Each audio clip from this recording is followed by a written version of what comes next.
ମୁଁ ଜଗନ୍ନାଥ ଧାମ ଯାଇ ଜଗାକୁ ନ ଦର୍ଶନ କରି କାହିଁକି ମନ୍ଦିର ସାମ୍ନାରୁ ଫେରି ଆସିଥିଲି, ଭିଡ଼ିଓଟିକୁ ଲାଷ୍ଟ ଯାଏଁ ଦେଖନ୍ତୁ। ଜୟ ଜଗନ୍ନାଥ ସାଙ୍ଗମାନେ, ୱେଲକମ୍ କରୁଛି ମୋର ଆଉ ଗୋଟେ ଛୋଟ ମିନି ବ୍ଲଗ୍କୁ। ତ ଜଗାର ଲାଗିଲା ଡୋରି, ଆମେ ଚାଲିଲୁ ପୁରୀ। ଆମେ 3 ଜଣ ମିଶି ବାହାରି ଯାଇଥିଲୁ ପୁରୀ ଅଭିମୁଖେ। ତ ପୁରୀକୁ ଯିବା ପାଇଁ ଆମେ ପ୍ରଥମେ ଅଟୋ ବୁକ୍ କରିଥିଲୁ। ଅଟୋରେ ଯାଇଥିଲୁ ବସ୍ ଷ୍ଟାଣ୍ଡକୁ। ଆଉ ବସ୍ ଷ୍ଟାଣ୍ଡରେ ବସ୍କୁ ଅପେକ୍ଷା କରୁ କରୁ ଭାବିଲୁ କି କିଛି ଫ୍ରୁଟ୍ସ ନେଇଯିବା ବାଟରେ ଖାଇବା ପାଇଁ, କାହିଁକିନା ଜଗା ଦର୍ଶନ କରିବାର ଥିଲା। ଆମେ କିଛି ଖାଇନଥିଲୁ, ତ ଫ୍ରୁଟ୍ସ ନେଇକି ଆମେ ବାଟରେ ଖାଇ ଦେଇଥିଲୁ। ଆଉ ଖାଇସାରିଲା ପରେ ଟିକେ ନିଦ ଆସିଯାଇଥିଲା, ଆମେ ସମସ୍ତେ ଟିକେ ଟିକେ ଶୋଇ ପଡ଼ିଥିଲୁ। ଶୋଇବା ଭିତରେ ଆମେ ଯାଇକି ପହଞ୍ଚି ଯାଇଥିଲୁ ପୁରୀ ବସ୍ ଷ୍ଟାଣ୍ଡରେ।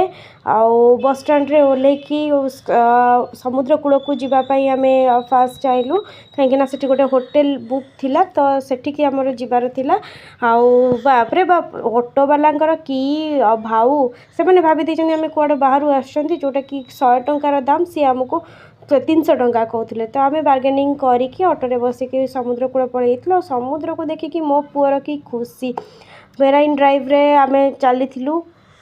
ଆଉ ତାପରେ ଆମେ ଅଟୋରେ ଓହ୍ଲେଇକି ଗୋଟେ ଗଳି ରାସ୍ତା ବି ଦେଇକି ଆମେ ସେ ହୋଟେଲ ଭିତରକୁ ଯାଇଥିଲୁ। ଆଉ ହୋଟେଲରେ ଫାଇନାଲି ପହଞ୍ଚି ଯାଇଥିଲୁ।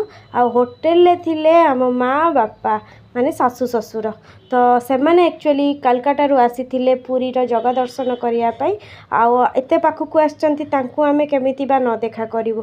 ସେଥିପାଇଁ ଆମେ 2 ଜଣ ମିଶିକି ବାହାରି ଯାଇଥିଲୁ ମା ବାପାଙ୍କୁ ଦେଖା କରିବା ପାଇଁ, ପ୍ଲସ୍ ଜଗନ୍ନାଥଙ୍କୁ ଦର୍ଶନ କରିବା ପାଇଁ।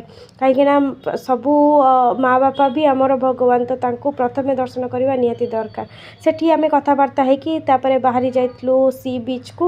ଆଉ ସନ୍ଧ୍ୟା ହେଇଯାଇଥିଲା ସି ବିଚ୍ରେ, ବଟ୍ ପୁଅ ବହୁତ ମଜା କରୁଥିଲା ସେଠି। ଆଉ ଯଦି ଦିନ ବି ହେଇଥାନ୍ତା, ସେ ଆହୁରି ବି ମଜା କରିଥାନ୍ତା। ରାତି ସନ୍ଧ୍ୟା ହେଇଯାଉଥିଲା। ଆଉ ସେ ସେଠି କିଛି ଖେଳାଖେଳି କରି ଆମେ ପଳେଇ ଆସିଥିଲୁ ଚା ପିଇବା ପାଇଁ। ତା'ର ବାଲି ଯେଉଁଠି ତ ତା'ର ଖେଳ ସେଇଠି। ଆଉ ସେଠି ଆମେ ଚା ପିଇ ସାରି ବାହାରି ଯାଇଥିଲୁ ମନ୍ଦିରକୁ। ଆଉ ମନ୍ଦିର ପାଖରେ ଆକ୍ଚୁଆଲି ଏତେ ଭିଡ଼ ଥିଲା ଯେ, ଏତେ ଭିଡ଼, ମାନେ ଠାକୁରଙ୍କୁ ଦେଖିବା ପସିବୁଲ୍ ହିଁ ନଥିଲା। କାହିଁକିନା ସିଂହଦ୍ୱାର ପାଖରେ ସେମାନେ ବନ୍ଦ କରିଦେଇଥିଲେ। ପାଖାପାଖି ଆମେ ୱେଟ୍ କରିଥିଲୁ ଅଧଘଣ୍ଟାଏ ଘଣ୍ଟାଏ, ବଟ୍ କୌଣସି ଭକ୍ତକୁ ସେମାନଙ୍କୁ ଭିତରକୁ ଆଲାଉ କରିନଥିଲେ। ଆଉ ଆମେ ବି ରିଟର୍ଣ୍ଣ କରିବାର ଥିଲା ଭୁବନେଶ୍ୱର, କାହିଁକିନା କାଲି ଆମର ଅଫିସ୍ ଥିଲା। ତ ଅଫିସ୍ ବି କରିବାର ଥିଲା। ଆଉ ଆମେ ରହିଲେ ସକାଳେ ଆସିକି ଅଫିସ୍ କରିବା ଆମକୁ ପସିବୁଲ୍ ହେଇନଥାନ୍ତା। ତ ଆମକୁ ଯେହେତୁ ଆମେ ରିଟର୍ଣ୍ଣ କରିଥାନ୍ତୁ, ଆମେ ଏତେ ୱେଟ୍ ବି କଲୁ ଅଧଘଣ୍ଟାଏ ଘଣ୍ଟାଏ, କିନ୍ତୁ ଦର୍ଶନ ମିଳିପାରିଲାନି। ଆଉ ଯଦି ଆମେ ଭିତରକୁ ୱେଟ୍ କରିକି ଯାଇଥାନ୍ତୁ, ରାତି 12-1 ହେଇଯାଇଥାନ୍ତା, ଆମେ ରିଟର୍ଣ୍ଣ କରିପାରିନଥାନ୍ତୁ। ସେଥିପାଇଁ ମନ ଦୁଃଖରେ ଆମେ ଫେରି ଆସିଲୁ। ହଁ, ମୁଁ